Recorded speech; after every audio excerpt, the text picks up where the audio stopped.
स्वागत है दोस्तों आपके पसंदीदा चैनल में, जहां हम हमेशा आपके लिए सबसे जानकारीपूर्ण और रोचक विषय लेकर आते हैं। उम्मीद करता हूं आप सब अच्छे होंगे। आज हम एक बेहद दिलचस्प विषय पर चर्चा करने जा रहे हैं, जिसे हम विज्ञान और धर्म के दृष्टिकोण से शोध और प्रमाणों के साथ समझेंगे। तो बिना समय बर्बाद किए चलिए शुरू करते हैं।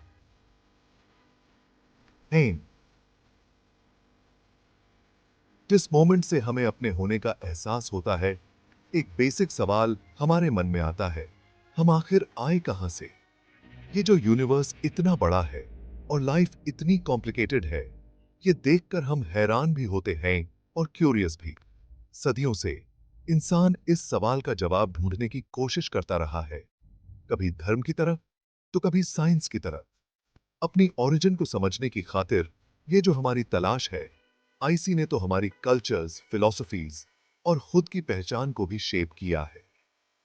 रिलीजियस कहानियां जो एक जनरेशन से दूसरे जनरेशन तक पहुंची हैं, हमें क्रिएशन, पर्पस और इस एग्जिस्टेंस में हमारी जगह के बारे में अच्छी अच्छी स्टोरीज सुनाती हैं। साइंस अपने एक्सपेरिमेंट्स के जरिए यूनिवर्स के हिडन सीक्रेट्स को समझने की कोशिश करता है और उन चीजों के लिए नेचुरल एक्सप्लेनेशंस ढूंढता है जिन्हें हम देखते हैं। इन दोनों रास्तों में फर्क हो सकता है, लेकिन एक चीज कॉमन है, अपने होने का राज जानना। ये ऐसे इंसान के ओरिजिन के बारे में अलग अलग पर्सपेक्टिव्स एक्सप्लोर करेगा, जिसमें अलग अलग रिलीजन्स के स्पिरिचुअल इंटरप्रिटेशंस को साइंटिफिक थ्योरीज से कंपेयर किया जाएगा। अंत में फेथ और रीजन दोनों को अपनाकर ही हम खुद को और इस कॉस्मोस में अपनी जगह को बेहतर तरीके से समझ सकते हैं। रिलीजन इंसानी सिविलाइजेशन का एक इम्पॉर्टेंट हिस्सा है जो हमें यूनिवर्स में अपनी जगह समझाता है। क्रिएशन मिट्स जो अक्सर सिंबलिज्म और एलेगरी से भरे होते हैं, हमें इंसान होने का मतलब समझाते हैं। ये कहानियाँ जो एक जनरेशन से दूसरे जनरेशन तक पहुँचती हैं, लाइफ, डेथ और गॉड के बारे में हमारी बिलीव्स को शेप देती हैं। एब्राहमिक फेथ्स में जुडाइज्म, क्रिश्चियनिटी और इस्लाम, क्रिएशन की कहानी एक ऐसे गॉड के इर्द गिर्द घूमती है जिसने यूनिवर्स और उसमें रहने वाले सभी क्रीचर्स को बनाया है।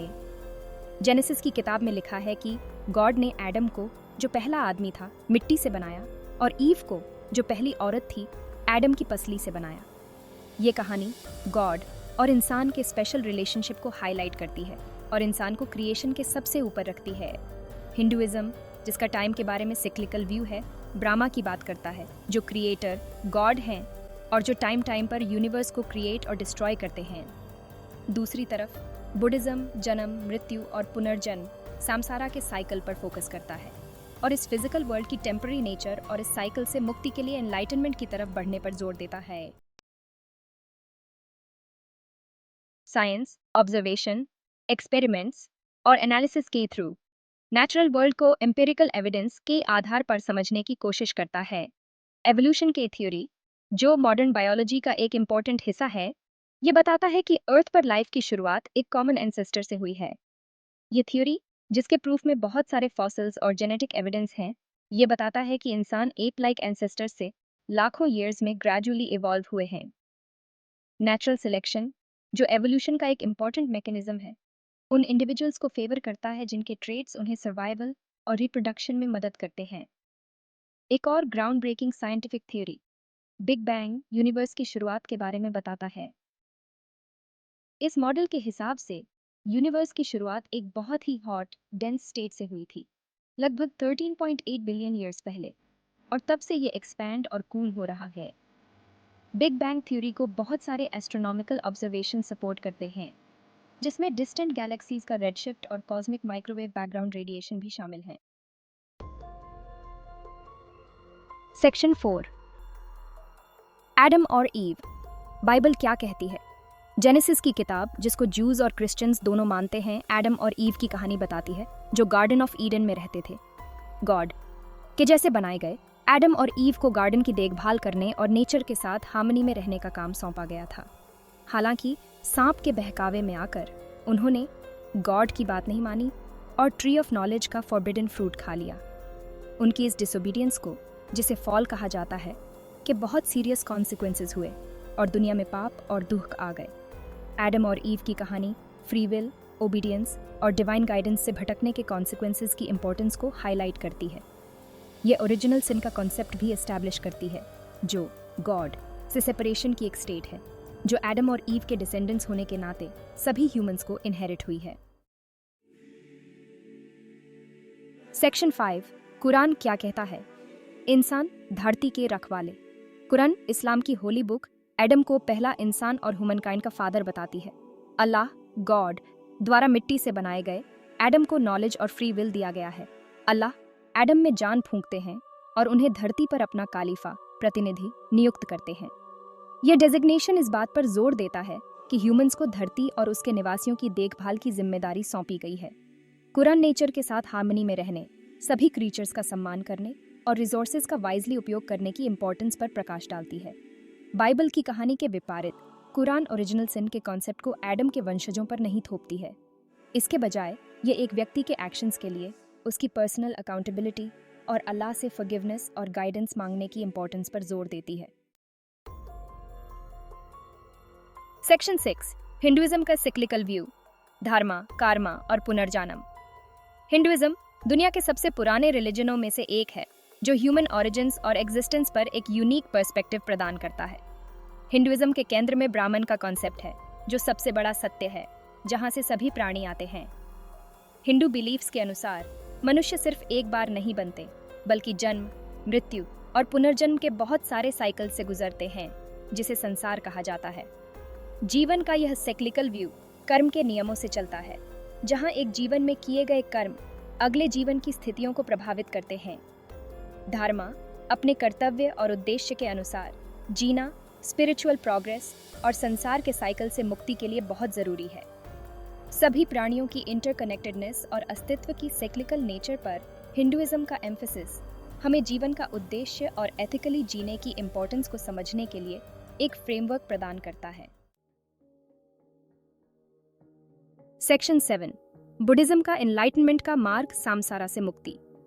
बुद्धिज्म एंशिएंट इंडिया में सिद्धार्था गौतमा, बुद्धा द्वारा स्थापित, हमें सफरिंग और सामसारा के एंडलेस साइकिल से मुक्ति का रास्ता दिखाता है। कुछ अन्य रिलीजनों के विपरीत बुद्धिज्म एक क्रिएटर डीटी या यूनिवर्स के ओरिजिन पर फोकस नहीं करता है। इसके बजाय यह 4 नोबल ट्रूथ्स पर जोर देता है, जो सफरिंग की नेचर, उसके कारण और उसके सेसेशन के पाथ को एड्रेस करते हैं। बुद्धिस्ट टीचिंग्स के केंद्र में इम्परमानेंस, एनिका का कॉन्सेप्ट है, जिसमें कहा गया है कि सब कुछ परिवर्तन की स्थिति में है। जन्म, मृत्यु और पुनर्जन्म के साइकिल को कार्मा और अटैचमेंट द्वारा संचालित एक कंटिन्यूअस प्रक्रिया के रूप में देखा जाता है। बुद्धिज्म का प्राइमरी गोल एनलाइटनमेंट, निर्वाणा प्राप्त करना है, जो सफरिंग और संसारा के साइकिल से मुक्ति की स्थिति है। यह एथिकल कंडक्ट, मेडिटेशन और विजडम और कंपैशन को कल्टिवेट करके प्राप्त किया जाता है।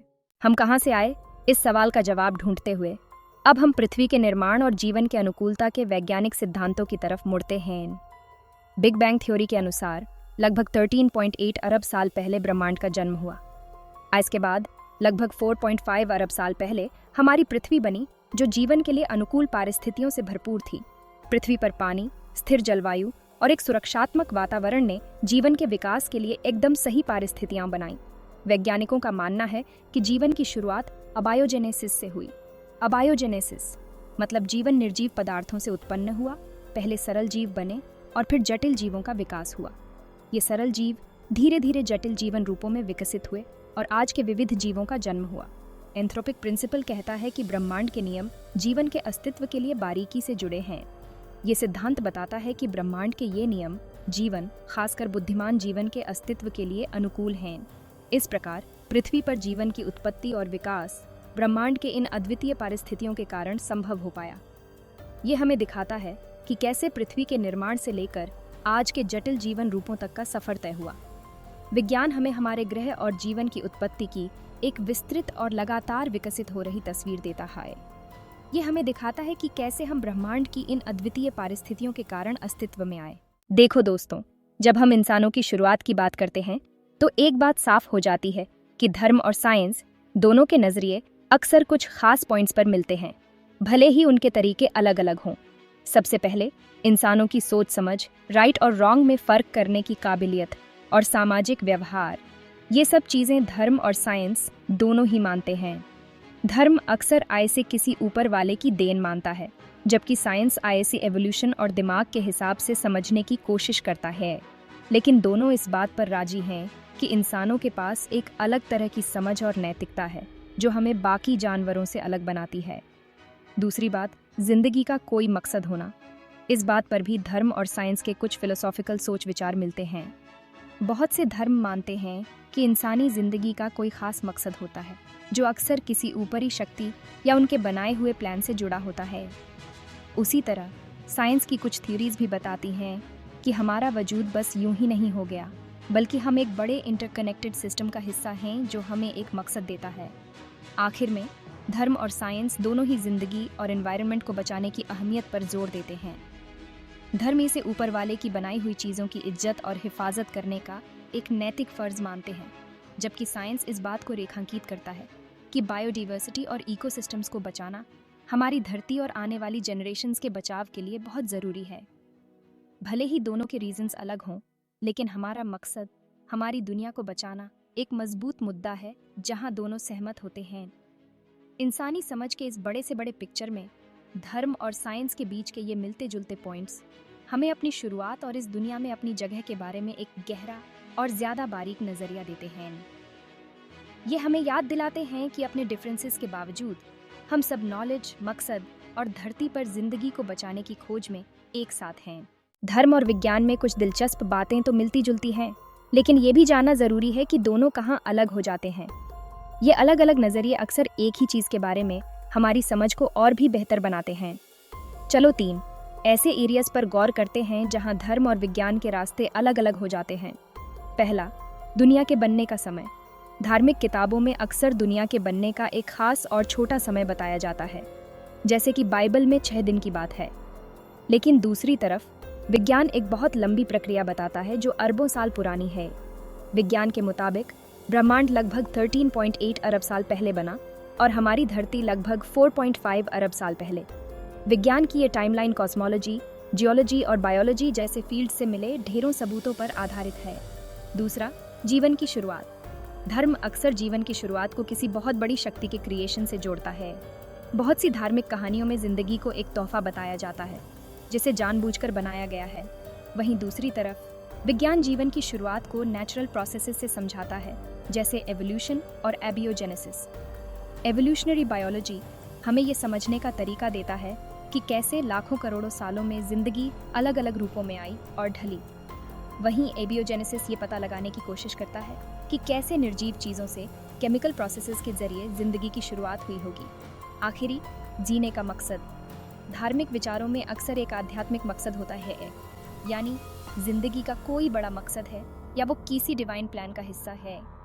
ये मकसद किसी देवी देवता की मर्जी पूरी करना, आध्यात्मिक ज्ञान पाना या किसी अच्छे उसूल को मानना हो सकता है। लेकिन विज्ञान जिंदगी को ऑब्जर्वेबल फिनोमेना और सबूतों के जरिए समझने पर ध्यान देता है, बिना किसी बड़े मकसद के। विज्ञान का तरीका है जिंदगी और ब्रह्मांड के काम करने के तरीके को समझना। जीने का मकसद और मतलब जैसे सवाल ये खुले छोड़ देता है ताकि हर कोई अपने हिसाब से सोचे।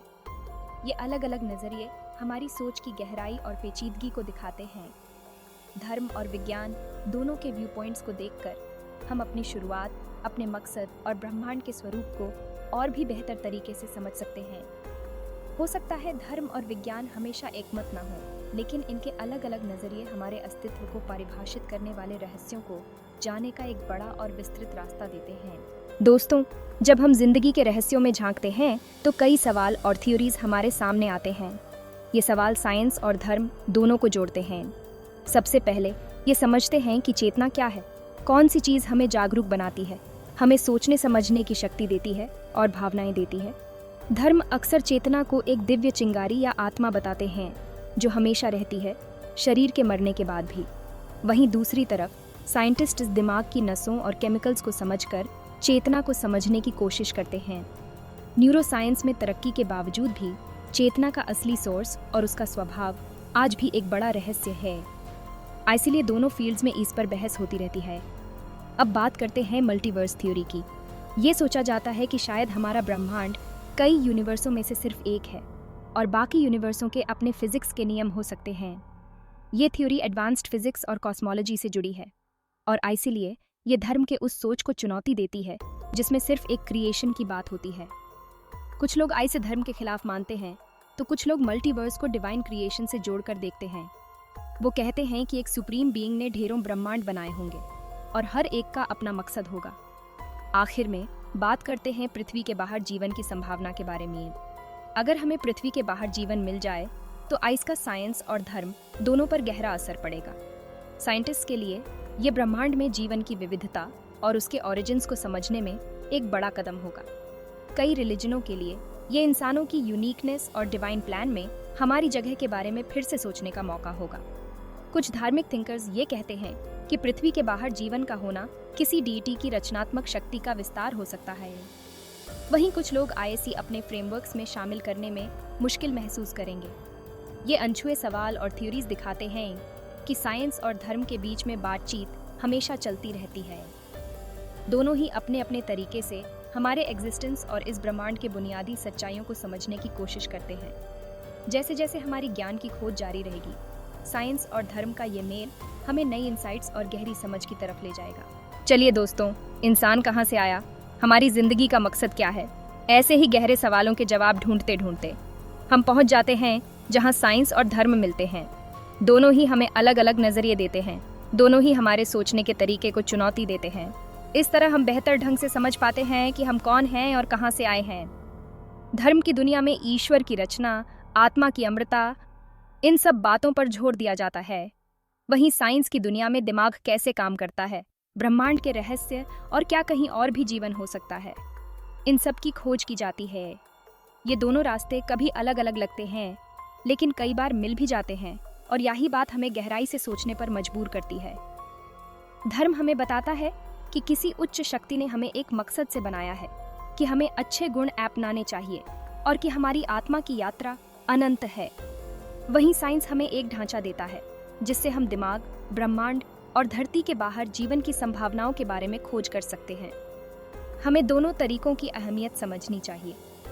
साइंस और धर्म एक दूसरे के दुश्मन नहीं हैं, बल्कि एक दूसरे के पूरक हैं। दोनों मिलकर हमें ब्रह्मांड और उसमें अपनी जगह को बेहतर ढंग से समझने में मदद करते हैं। अलग अलग नज़रियों के बीच का ये संवाद, डायलॉग, हमें जिंदगी को और भी गहराई से समझने में मदद करता चाहिए। तो चलिए दोस्तों, इस वीडियो के अंत में हम आपको अपने विचारों और दी गई जानकारी के बारे में गंभीरता से सोचने के लिए कहेंगे। सवालों को अपनाइए, अलग अलग थ्योरीज को खोजिए और साइंस और धर्म के बीच चल रहे इस संवाद के लिए हमेशा खुले रहिए। ऐसा करके हम सब मिलकर एक ऐसी दुनिया बना सकते हैं जहां ज्ञान और समझदारी, तर्क और विश्वास सभी को अहमियत दी जाती है। देखने के लिए शुक्रिया और याद रखिए, समझने की ये यात्रा हम सब मिलकर कर रहे हैं। तो दोस्तों, इस सोच विचार वाली यात्रा के आखिर में हम आपको इंसानियत की शुरुआत पर अपने विचार बताने के लिए कहते हैं। क्या आपको धार्मिक विचार ज्यादा पसंद आते हैं या फिर वैज्ञानिक बातें आपको ज्यादा अच्छी लगती हैं? हो सकता है बहुत लोगों की तरह आप दोनों में ही कुछ देखते हो। आपकी समझ और विचार हमारे लिए बहुत मायने रखते हैं। विज्ञान और धर्म के बीच की बातचीत हमेशा चलती रहती है और आपकी आवाज़ इस दिलचस्प बातचीत में अपना योगदान दे सकती है। तो चलिए नीचे कमेंट करके बताइए। एक ऐसा माहौल बनाते हैं जहां ज्ञान, समझ, तर्क और विश्वास साथ साथ चलें और हमारी सबकी यात्रा को बेहतर बनाएं। देखने के लिए शुक्रिया और याद रखिए, समझने की ये खोज हम सब मिलकर करते हैं। इस वीडियो को लाइक करना, शेयर करना और जीवन और ब्रह्मांड के रहस्यों को जानने के लिए ज़्यादा वीडियोस के लिए सब्सक्राइब करना मत भूलिएगा।